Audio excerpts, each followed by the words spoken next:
Malgré un petit trou d'air, Toulouse s'impose face aux Sharks de Durban. C'est parti pour mes tops et mes flops. Parmi mes tops, on retrouve évidemment Ange Capuzzo, l'ailier italien, a été sous la lumière des projecteurs, bien servi dans un premier temps par Thomas Ramos sur cette magnifique passe au pied pour aller inscrire son premier essai. Et jusqu'au bout, il aura marqué cette rencontre de son empreinte grâce à un triplé, après une bonne combinaison en touche, mais aussi un essai un peu de soliste sous un petit coup de pied rasant. Donc franchement, Ange Capuzzo offensivement a été très intéressant, même dans les duels aériens. Défensivement, il ne s'est pas enlevé, c'est ce qu'on pourrait dire de lui, même s'il a eu quelques plaquages ratés et même il a été pénalisé une seule fois parce qu'il n'est pas sorti sur son plaquage. Mais la copie est quand même excellente de la part de l'ailier toulousain. Mon autre top, c'était le capitaine de l'après-midi, Julien Marchand. Le talonneur a été au four et au moulin, aussi bien offensivement, défensivement qu'en conquête. Au niveau de la touche, il continue sur sa bonne lancée sur laquelle il était avec les Bleus. C'est, il me semble, un sans faute cette fois-ci. Défensivement, c'est des plaquages à foison, deux grattages et surtout, c'est ballon en main, c'est de l'avancée constante. Constamment, il est là, baisse la tête, il avance et il fait gagner des mètres précieux à son équipe. C'est aussi un joueur qui drive extrêmement bien les molles et on l'a vu puisqu'il a mis un essai sur un groupé pénétrant et un deuxième essai tout en puissance et en gainage avec cette double flexion qui lui permet du coup de passer la ligne d'essai. Et bien sûr, en mention honorable, on pourrait parler de Calvin Gourg, de Léo Banos, de Thibaut Flamand évidemment, de Thomas Ramos aussi qui a été clinique en tant que numéro 10. Mais je voulais vraiment mettre en avant Julien Marchand, le capitaine, mais aussi Ange Capuzzo pour ce triplé. Au niveau du collectif, il y a eu du très bon, mais aussi du très mauvais. Et pour le moment, on va parler du très bon. On commence par cette attaque finalement pleine de vitesse, pleine d'incertitude. C'est aussi l'avantage d'avoir trois numéros 10 alignés sur la feuille de match, que ce soit Calvin Gourg, Thomas Ramos et évidemment Blair Kinghorn qui peut dépanner à ce poste clé de demi d'ouverture. Parce qu'on le rappelle, Ntamak a dû déclarer forfait puisqu'il a été malade. Apparemment, d'après France Télévisions, c'était une gastro-entérite. Donc à la dernière minute, c'est Thomas Ramos qui a pris ce rôle de chef d'orchestre avec Paul Graou à la charnière. Et c'est surtout entre Gourg et Ramos que ce poste de 10 s'alternait. Bien souvent, Gourg se mettait en premier receveur, en numéro 10, pour la passer dans le dos à Thomas Ramos qui écartait derrière, soit avec une longue sautée, soit un jeu au pied, soit tout simplement avec un ailier ou Blair Kinghorn qui arrivait lancé pour revenir avec de la vitesse, pour ajouter de la vitesse dans les lignes d'attaque. Ça a été un mouvement qu'on a énormément vu sur les attaques toulousaines, soit parfois également juste avec un avant qui faisait pivot pour cacher un peu le jeu. Et ça a permis de mettre énormément d'avancées, ça a permis aussi de mettre énormément de vitesse et de prendre finalement les Sud-Africains arrêtés parce qu'ils devaient coulisser pour savoir si ça allait écarter ou non. Autre point important, ça a été la touche. La touche a été excellente, ça a été la meilleure conquête du stade toulousain cet après-midi, que ce soit les lancers de Julien Marchand au premier ou second bloc pour directement aller faire un molle, ou troisième bloc, voire plus loin, au-delà de la ligne des 15 pour aller jouer derrière, pour aller mettre un point de fixation finalement sur les premiers défenseurs sud-africains. Et bien sûr, après quand c'était en molle, bien souvent ça déroulait. Julien Marchand a marqué notamment sur molle. Il y a eu un autre essai sur molle avec Castro Ferreira. C'est un secteur du jeu que les Toulousains dominent, que les Toulousains raffolent évidemment. Et ils ont marqué au fer rouge leurs adversaires, ces Sharks de Durban. Autre bon point également, c'était la défense, même si parfois il y a eu quelques ratés, mais ça arrive à toutes les équipes, notamment lors de ce trou d'air d'une trentaine de minutes lors de la fin de la première mi-temps et le début de la seconde.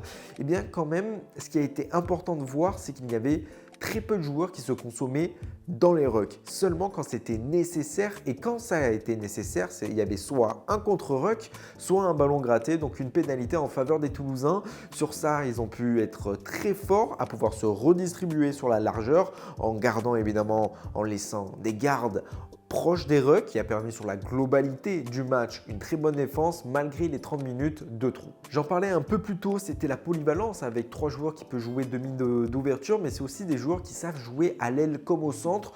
Dimitri Delibes et Teddy Thomas ont été l'exemple parfait. En phase offensive, Teddy Thomas se mettait Un deuxième centre pour apporter beaucoup plus de vitesse, beaucoup plus de gaz, beaucoup plus d'incertitude dans ses appuis. On connaît les qualités quand même de Thomas Ramos, de Teddy Thomas, qui est un joueur de duel, un joueur de 1 contre 1, un joueur qui sur une action, sur un raffut, sur un crochet, peut totalement éliminer son vis-à-vis. Et au niveau de la défense, c'était plutôt Delib qui était en tant que second centre. On sait qu'il a été formé à ce poste, c'est un poste qu'il affectionne énormément. Dimitri Delib en défense était second centre, en attaque était ailier. Et finalement, c'est aussi un peu plus logique. Dimitri Delib est quand même bien plus rigoureux, bien plus efficace défensivement que Teddy Thomas. Mes tops sont terminés, on peut passer directement à mes flops. Évidemment, là, le terme de flop est encore une fois très dur pour les joueurs que je vais citer. Ça va être plus des joueurs qui ont eu un peu plus de mal, évidemment. Je pense à Paul Graou qui a alterné entre le bon et le moins bon. Le demi de mêlée a eu des moments très bons, notamment sur ses jeux au pied qui étaient très précis, très longs, qui apportaient évidemment énormément de souffle à son équipe. Il a aussi joué rapidement 2 pénalités qui ont permis d'avancer beaucoup dans la défense sud-africaine. Mais en dehors de ça, il y a eu pas mal aussi d'imprécisions, de ballons joués trop vite. Ça s'est ressenti après collectivement. Ce n'est pas totalement sa faute, évidemment, mais il y a eu des moments où il a voulu trop emballer le jeu. Il s'est fait coffrer le ballon une fois lorsqu'il a voulu faire un départ, sauf qu'il était tout seul face à 2 Sud-Africains.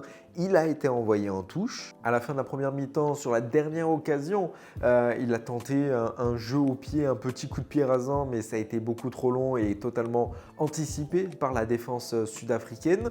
Cette même défense a su 2 fois contrer quand même Paul Graou, même si une fois le défenseur était hors jeu. Et c'est surtout que la première fois, il était dans son embut presque, l'ancien Montalbanais. Donc quand même, il y a des points à faire attention.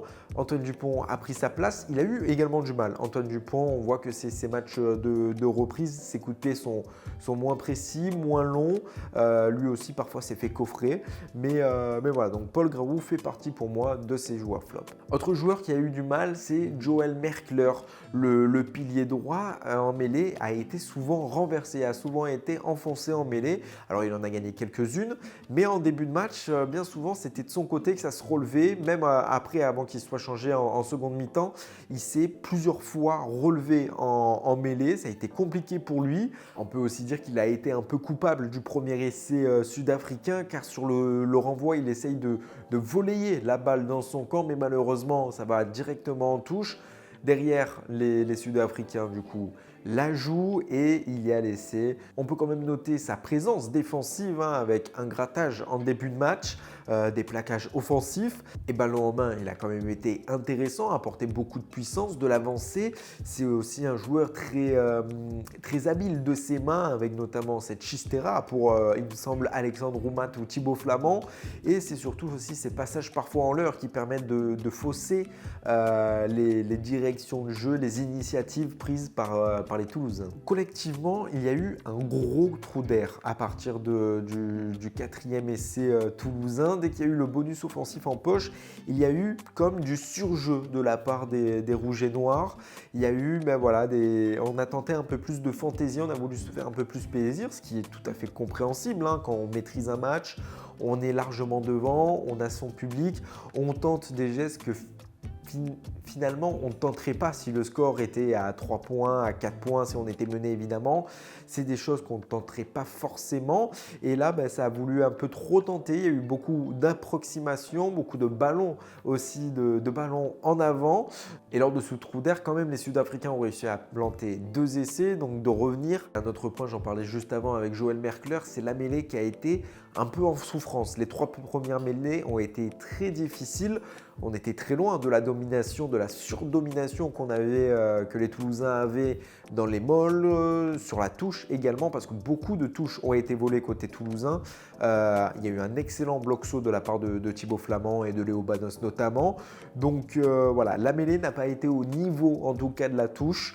Je pense que le staff l'a remarqué et qu'ils vont travailler dessus pour le prochain match. Cette vidéo est terminée, n'oublie pas de commenter, t'abonner, de partager et moi je te dis à la prochaine pour une prochaine vidéo.